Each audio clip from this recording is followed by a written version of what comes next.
Alright guys, this is the best situation, best view I can offer for a quick update. I'm going to try to be as fast as I possibly can because I know everybody wants quick turnover videos.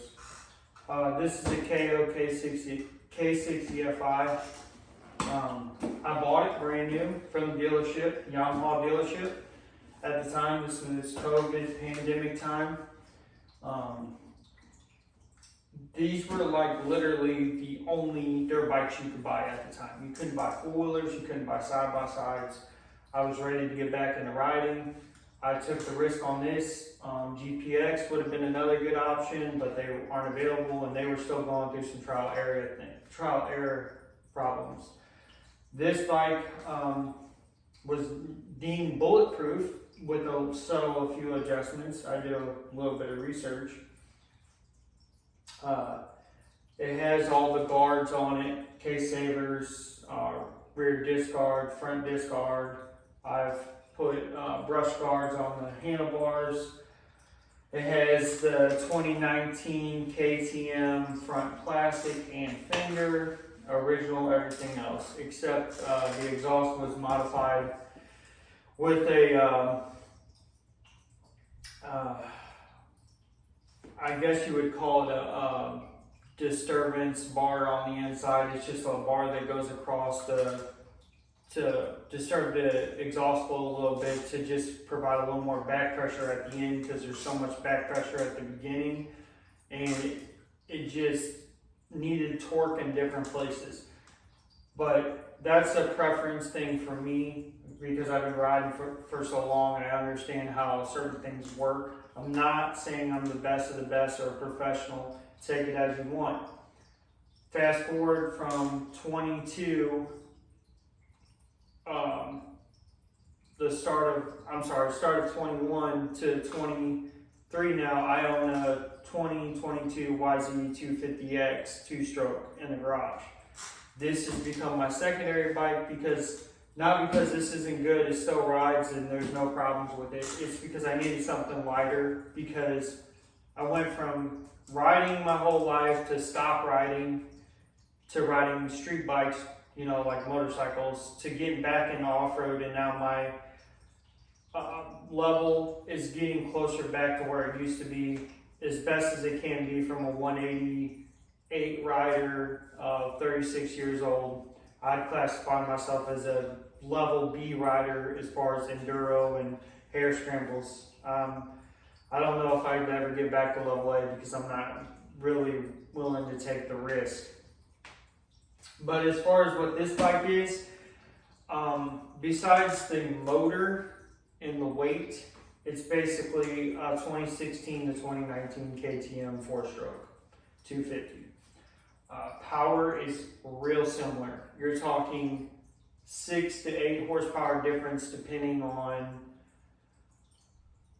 what you do to the bike. This is completely stock other than the rear exhaust has been modified, and I do run premium fluids from the gas all the way down to the oil radiator fluid. I keep it greased and I clean it every time it's out and bring it back. And with that being said, I've kept the tach meter on it the whole life of it. This bike has only seen race time in the woods, exception of the first week when I was getting broke back into riding. But it has seen nothing but hardcore enduro race time. I do not leisure ride. I don't have the time to leisure ride. So when I ride serious.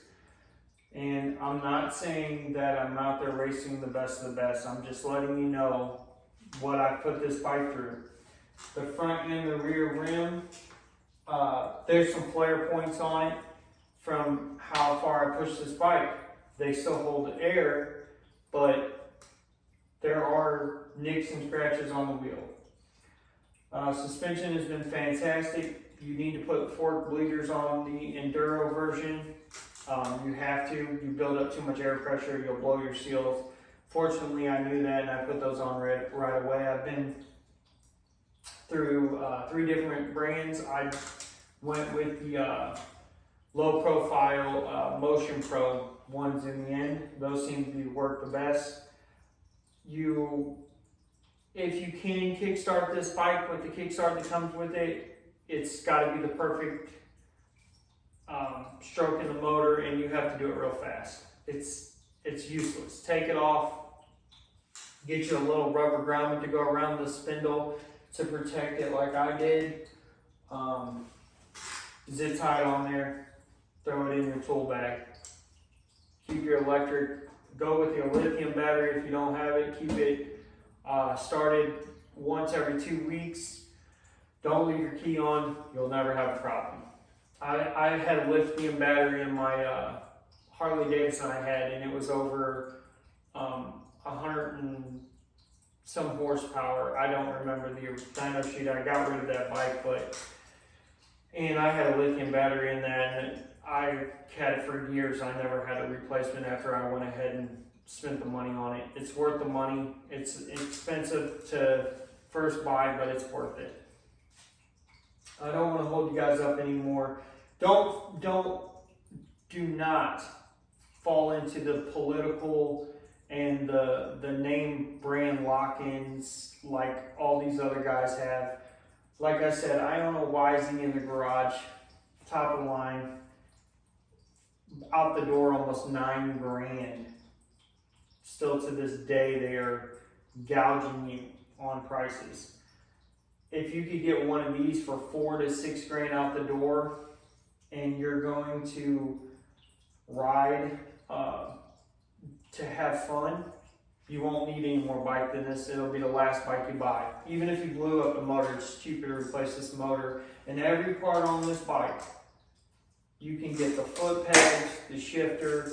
The wheels are going to be the most expensive thing to replace on this bike, except for the suspension, obviously, because you're probably going to go with a KTM, or you can go with a YZ suspension on the front.